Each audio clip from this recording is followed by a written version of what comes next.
About a year ago, I took a long look at the Daily Wire's decline, and some recent news has me wanting to look at that once again to see how they're doing. I also thought it would be fun to go back in time slightly to look at one of their lesser known flops. I'd like to start with a very funny video Ben Shapiro released a few months back titled, "All the Haters Can Kiss My Ass," where he supposedly debunks the narrative that the Daily Wire is failing, all while never really giving any solid information. According to PodTrack, our podcast reach is 41 million people per month. We're ranked 6th globally. We have a total of 11 shows. Paramount, to take an example from that same chart, is ranked 4th globally. They have 145 shows. Maybe this was true back in May when the video came out, but if we're meant to trust PodTrack's numbers, things have measurably gotten worse for the Daily Wire. First off, looking at the most recent rankings, the Daily Wire is no longer ranked 6th, but 7th. In the video, Shapiro said their podcasts reached 41 million people a month, but that's fallen to 38.5 million. He also uses Paramount as an example of a network that has way more shows but less views, which is a bit disingenuous. Aside from the fact that Paramount has pulled ahead of them, I could play the exact same game by pointing out the Midas Media Network only has 11 shows and almost 100 million more views than the Daily Wire. It's very easy to play games with cherry-pick stats. What really matters here is how the numbers have changed over time. Going back to March of 2024, we can see the Daily Wire was ranked 2nd with 78 million views. They have less than half of that a little over 2 years later. So yeah, I think it's fair to say that things have declined. Shapiro's video also goes into a strange conspiracy between the media and some conservative influencers to destroy traditional conservatism, or in other words, the Daily Wire.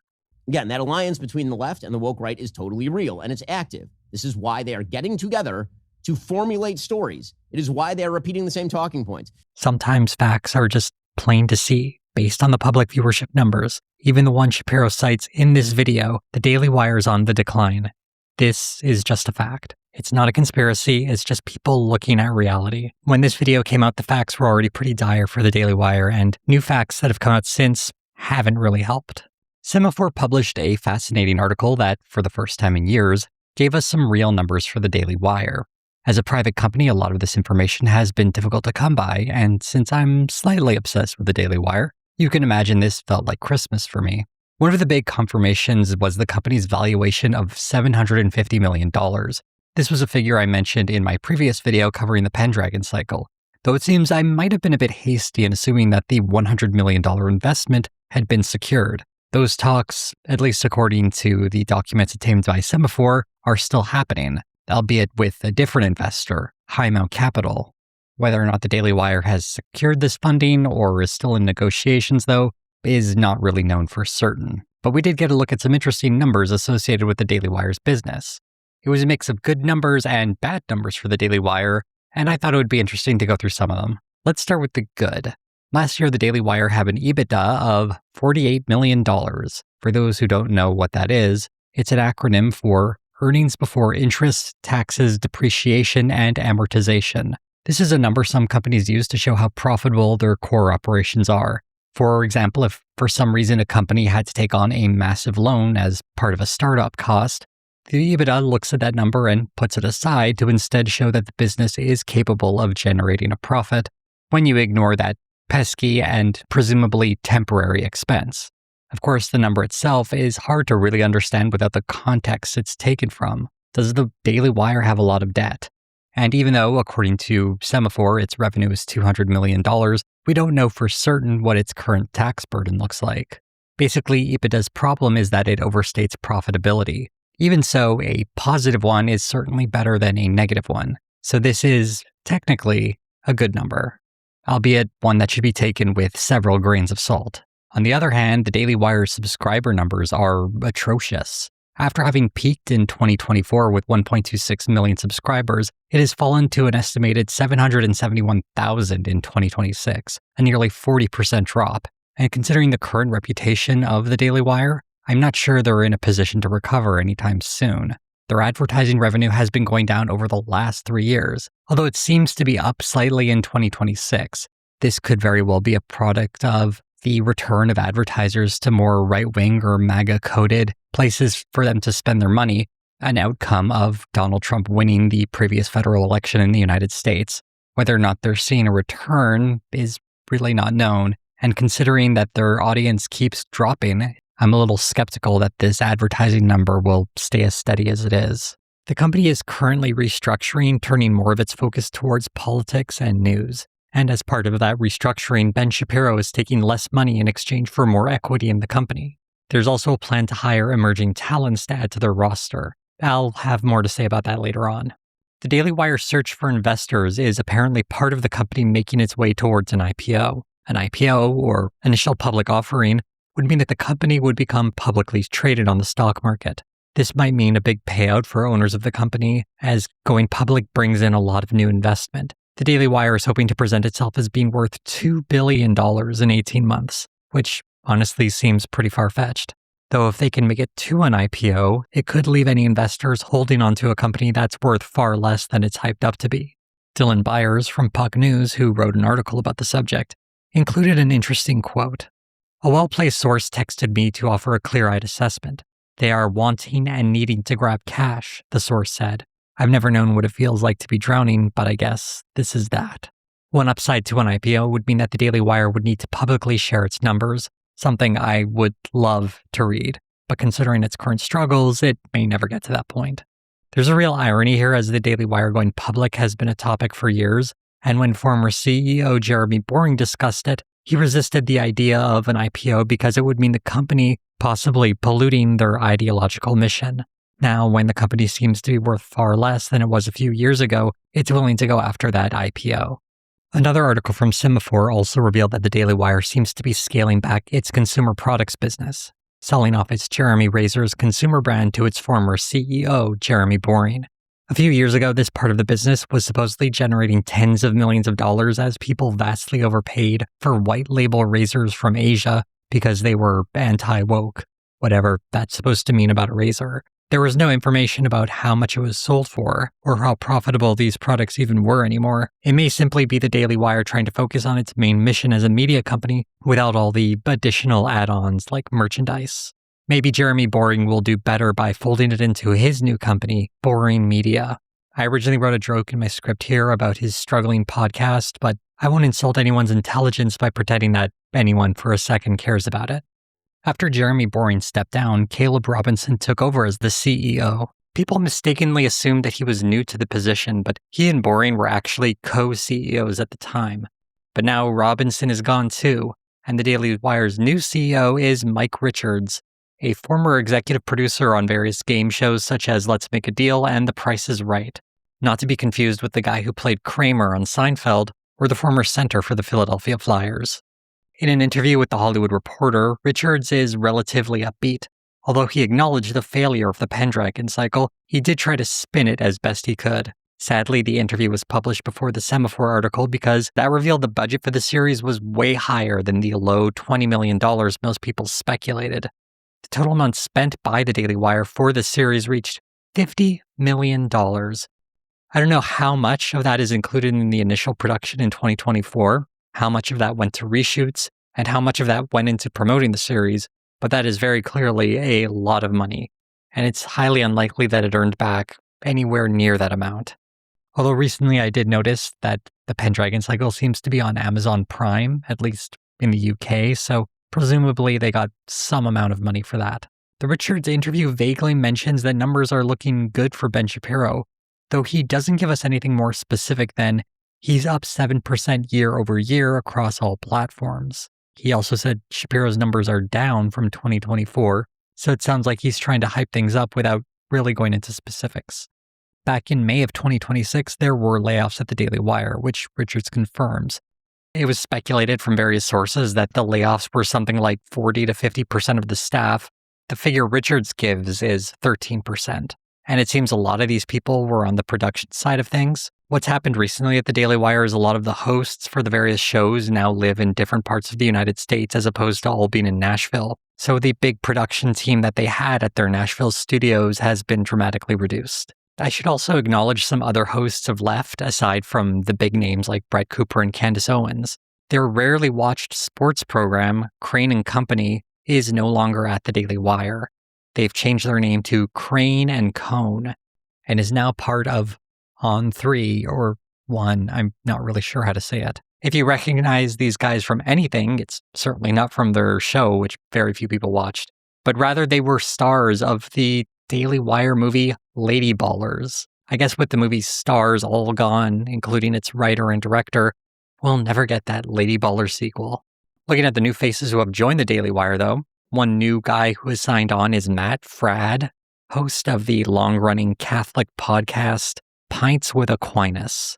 There isn't enough money to pay me to watch this, so I'm going to move on to their other new host, Isabel Brown. When she first joined the Daily Wire, she seemed like the new Brett Cooper, rocking the whole young conservative girl in her bedroom aesthetic. You might be asking yourself, didn't they already try that? And yeah, they did with Reagan Conrad, who took over the comments section YouTube page from Brett Cooper. When Isabel Brown came around, Conrad's set was transitioned away from the bedroom look to be more of a living room thing. She eventually started a whole new channel that nobody is watching either.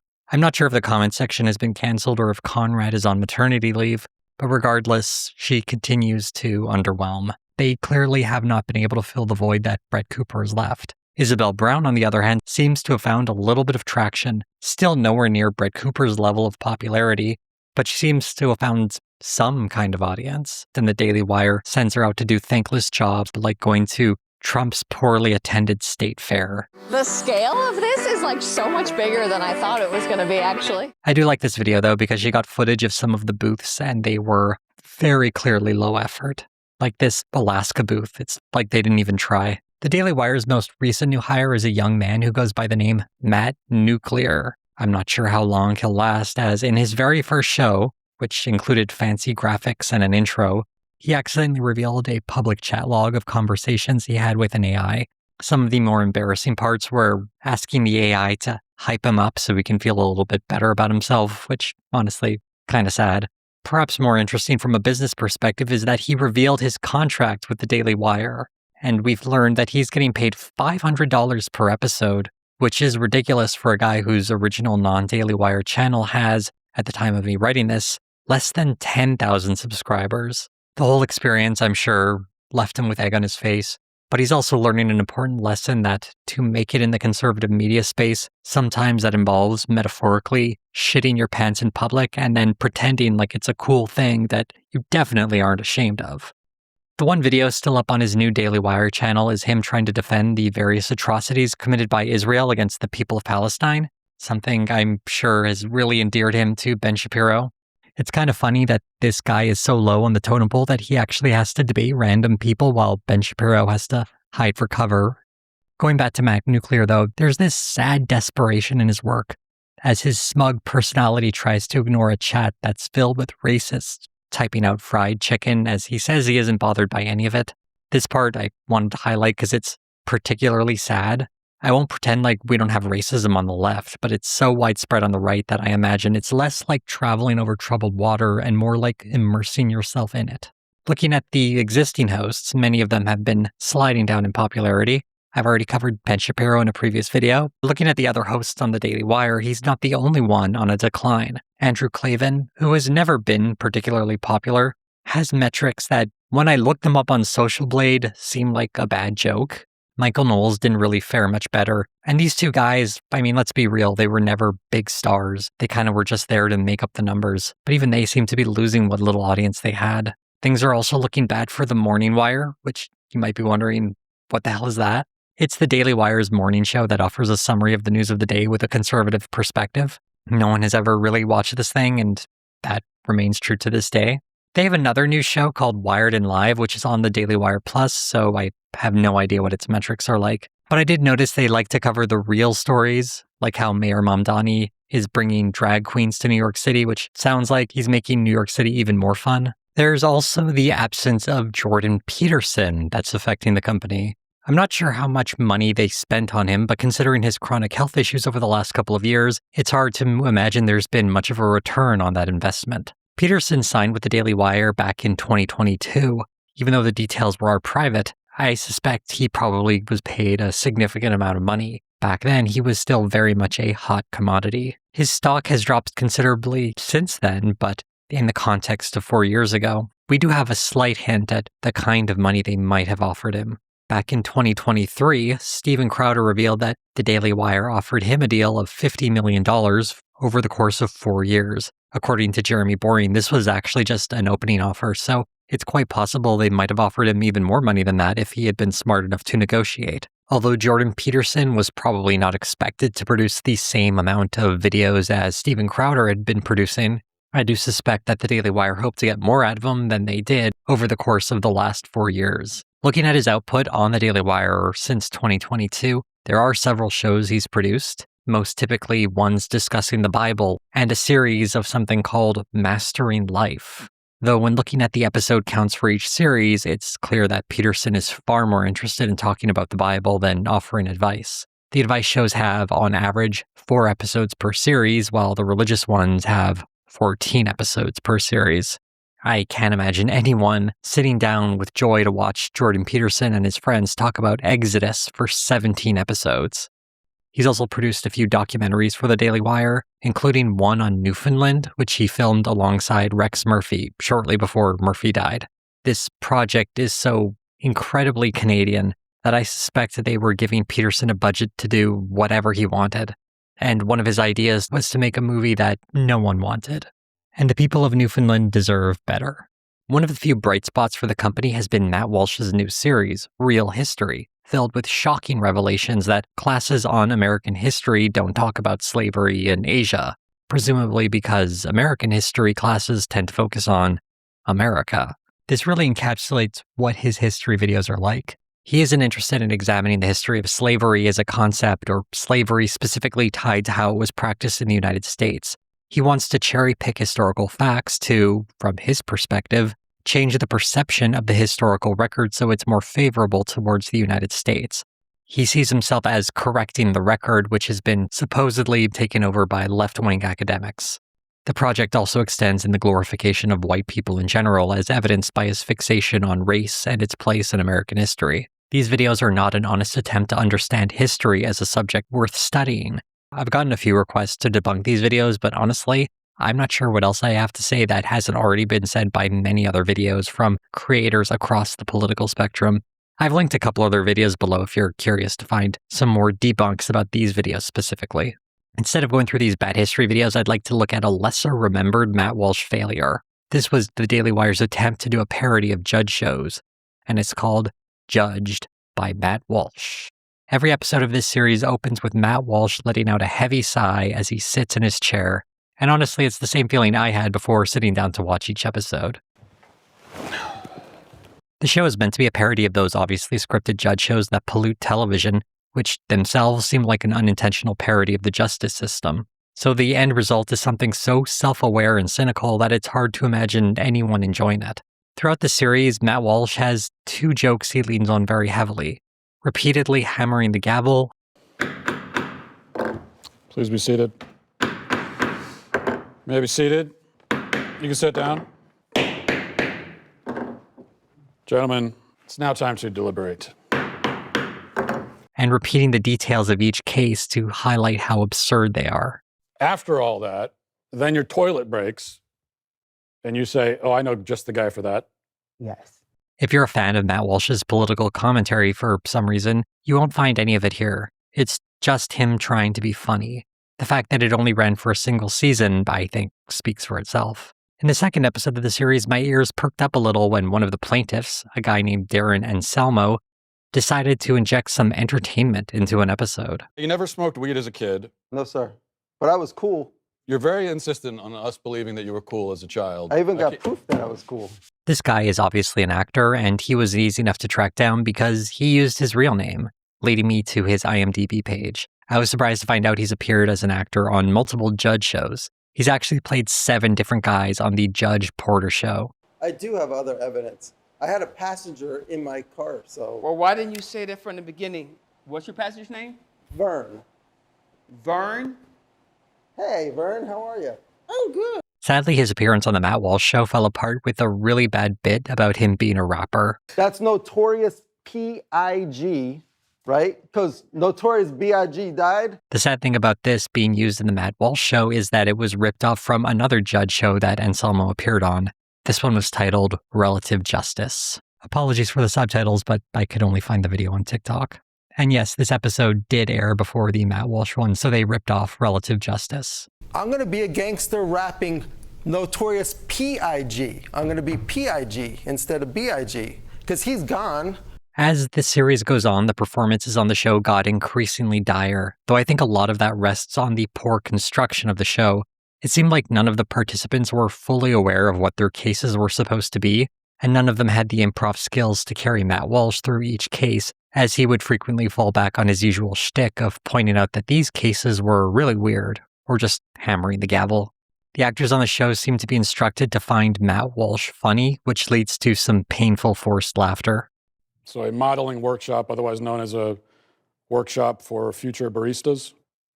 The bailiff, played by comedian Kyler Finney, tries to add some levity to each case, though his bag of tricks is also very shallow, as they too frequently have him read out text message exchanges in goofy voices.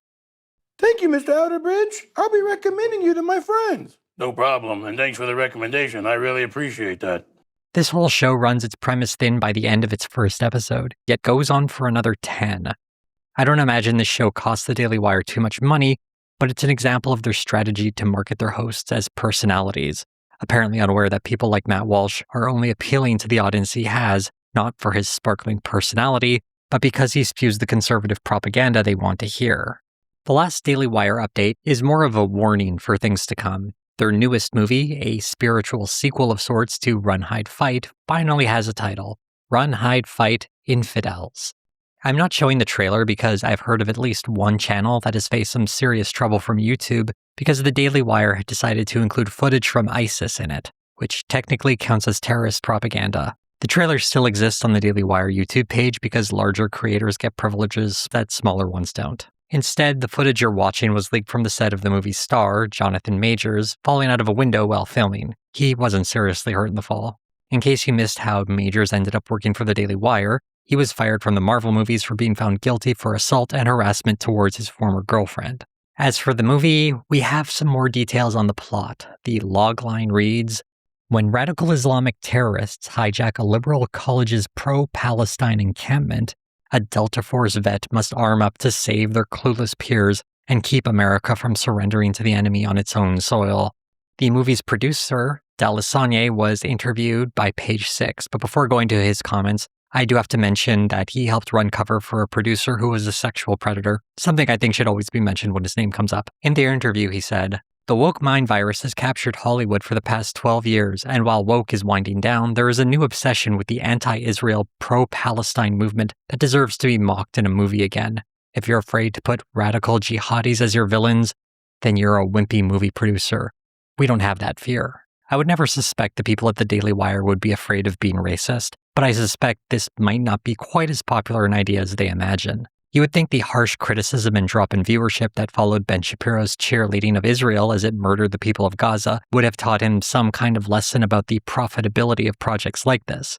But it seems like the company is unaware that it isn't 2024 anymore, and the conversation around this subject has changed dramatically. There's also this real irony that the pro-Palestinian movement is somehow in danger of being infiltrated by jihadists, when the real danger has always been being co-opted by racists like Tucker Carlson, the sort of people the Daily Wire has collaborated with and celebrated in the past. Also, as someone who watched the original Run, Hide, Fight, bringing back its writer and director, Kyle Rankin, makes me think it'll be a lot like the first movie. In spite of its shocking premise, putting an action movie in the middle of a school shooting, the movie ended up being very bland and forgettable, filled with lots of uninspired action. It was shocking only insofar that the flash of inspiration was to do something in bad taste and then not even deliver on that premise. Maybe the sequel will learn what it means to make an edgy movie, but I suspect the conservative nature of the Daily Wire will sooner lean into its banal racism rather than the edginess that's genuinely provocative. Either way, it's supposed to be coming out this fall, so we should find out soon enough. Another note about this movie's production is that the crew walked off the set due to unsafe working conditions. Rather than negotiating with his striking crew, the producer D'Alessandro called them all communists. I'm not sure how this work stoppage was resolved, but I hope the workers got what they were asking for, and ideally, a better job. The Daily Wire has a long history of success and failure. Its successes tended to outshine its failures. Like back in 2022, no one remembers its failed sports show starring Allison Williams, which was created after she refused to get a COVID vaccine, because everyone was too busy celebrating the success of What is a Woman? That's true of most media companies, but the Daily Wire in particular has been very fortunate to have some breakaway successes like this. But it seems the high-profile projects have been dropping the ball, so it's hard to ignore the fact that they are very much struggling. But even though the massive failures of the Pendragon cycle and the Benki streaming service should be highlighted, underlined, and written in bold so nobody misses them, I did also want to look at how it's failing in a number of other less prominent ways. These smaller projects with smaller budgets that nonetheless probably don't amount to much more than another loss in their balance sheet. As the company thirsts for new investments, I would have guessed their pivot back to news would mean wasting less money on these vanity projects that don't go anywhere, but Run, Hide, Fight Infidels is a nice reminder that they're still trying to live their Hollywood dream. To head off some of the comments I'm sure I'm going to get down below, yes, I will be looking into making a video about Run, Hide, Fight Infidels. I don't know how easy it will be to include any footage because I'm not sure whether or not the Daily Wire will be including any more stuff taken from ISIS. But I'm sure the video will still come out somehow, so you can all know just how good or bad, but let's be real, probably bad, this movie is going to be. If you're looking forward to that video, or maybe some other videos I might have in the future, do consider becoming a patron or channel member. You'll get your name in the credits, early access to videos, and other fun bonuses I throw in every now and again. If you would like to support the channel in a non-monetary fashion, you can like, comment, subscribe, hit the bell for notifications, or share this video on social media. Thank you all so much for watching.